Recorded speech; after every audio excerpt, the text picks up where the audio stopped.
تیسری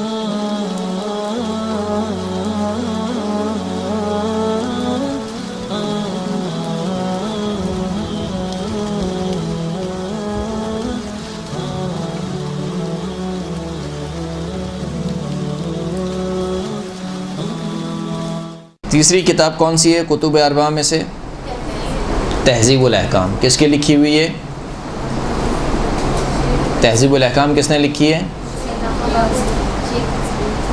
جی شیخ طوسی کا نام کیا ہے؟ ابو جعفر محمد بن حسن طوسی.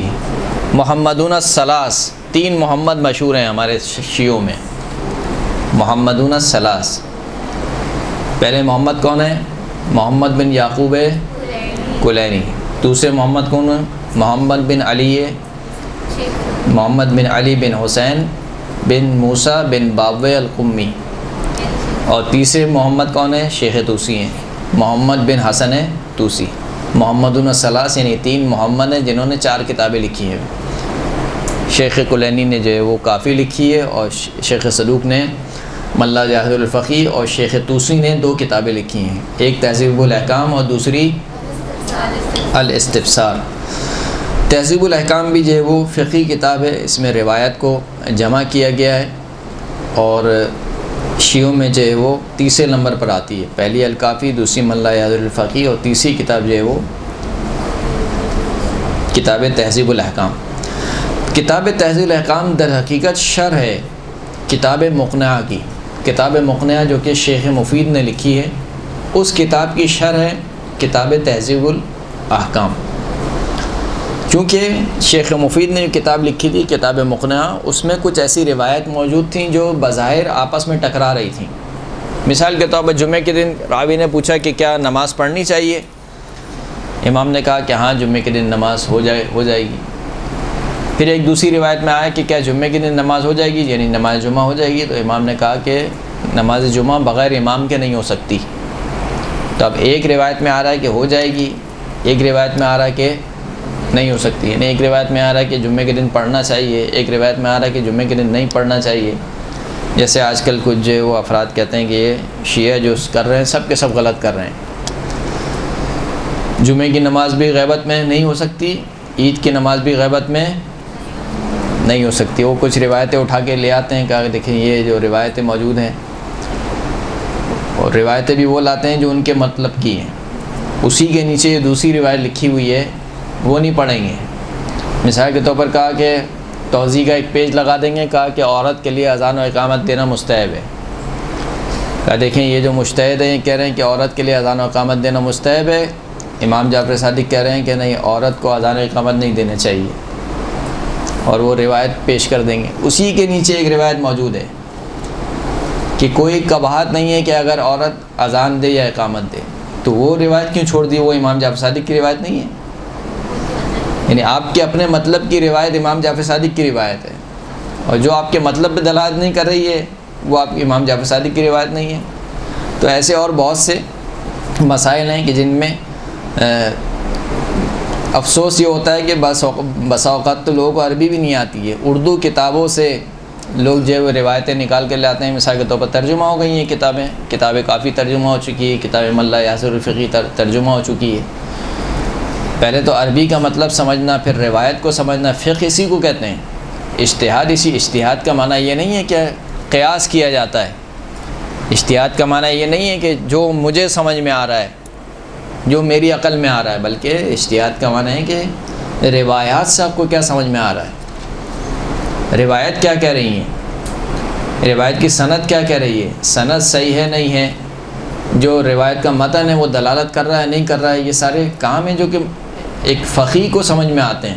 نہ ہے کہ میرے جیسا ایک عالم، ایک طالب علم، یا بلکہ طالب علم بھی نہیں کہنا چاہیے، ایک جاہل شخص اٹھے اور کسی بھی روایت کی کتاب، کسی بھی اردو کتاب کا حوالہ دے کے کہے کہ دیکھیں یہ جو ہے وہ مجتہد یہ کہہ رہے ہیں، امام جعفر صادق یہ کہہ رہے ہیں. بہرحال تو کتاب مقنعہ میں کچھ ایسی روایت موجود تھیں جو بظاہر معارض تھیں، ٹکرا رہی تھیں ایک دوسرے سے.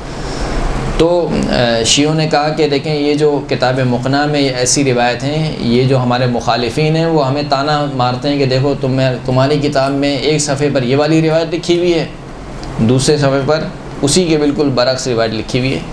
تو آپ ایک ایسی کتاب لکھیں کہ جس میں ان روایت کا حل پیش کیا جائے، یعنی ان کو سمجھایا جائے کہ پہلی روایت میں کیا کہنا چاہتے ہیں، دوسری روایت میں کیا کہنا چاہتے ہیں، یا پہلی روایت ضعیف ہے یا نہیں ہے بہرحال۔ تو پھر شیخ طوسی نے کتاب لکھی جس کا نام رکھا تہذیب الاحکام، جو در حقیقت شرح کس کی، کتاب مقنعہ کی، جو کہ شیخ مفید نے لکھی تھی۔ البتہ اس کتاب میں جو ہے وہ اصول و عقائد کے بارے میں ذکر نہیں کیا گیا ہے، کیونکہ خالصتاً فقہی کتاب ہے، اور یہ جو کتاب ہے یہ عام عوام کے لیے نہیں ہے، یعنی وہ والی جو کتاب تھی پہلے والی کتاب من لا یحضر الفقیہ، وہ عام عوام کے لیے لکھی گئی تھی۔ خود کتاب کے ٹائٹل سے واضح ہے کہ جس کے پاس فقیہ موجود نہ ہو وہ اس کتاب پہ رجوع کرے۔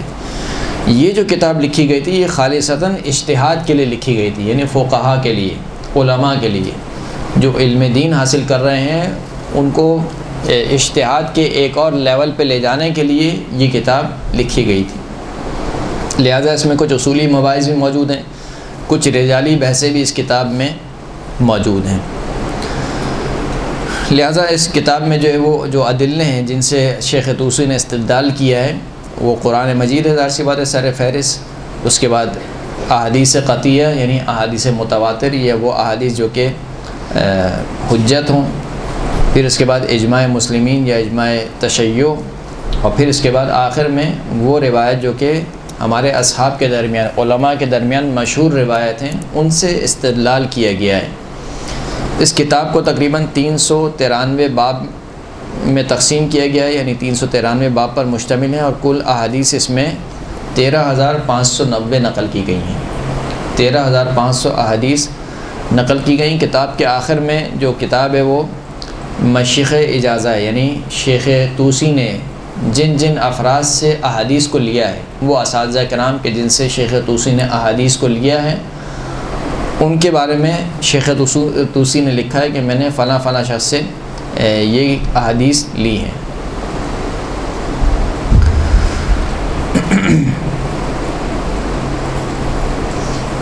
البتہ یہ کتاب کب لکھی گئی ہے یہ مشخص نہیں ہے، لیکن جو کتاب میں الفاظ استعمال کیے گئے ہیں شیخ مفید کے لیے، کہیں پر استعمال ہوا ایدہ اللہ، اللہ ان کی مدد کرے، اللہ ان کی نصرت کرے، اور دوسری جلد میں مثال کے طور پر کہا رحمہ اللہ، اللہ ان پر رحم کرے۔ یہ دو تعبیریں مختلف ہیں۔ ایدہ اللہ اس وقت کہا جاتا ہے جب کوئی شخص زندہ ہو تو کہا جاتا ہے اللہ اس کی نصرت کرے، مدد کرے۔ رحمہ اللہ کس وقت کہا جاتا ہے؟ جب وہ نہیں ہے۔ اس کا مطلب ہے کہ جب شیخ مفید زندہ تھے اسی دوران یہ کتاب لکھی جا رہی تھی، اور اسی دوران شیخ مفید کا انتقال ہو گیا۔ شیخ مفید کا انتقال ہوا ماہ رمضان میں 1413 ہجری میں، تو اسی کے آس پاس یہ کتاب لکھی گئی ہے۔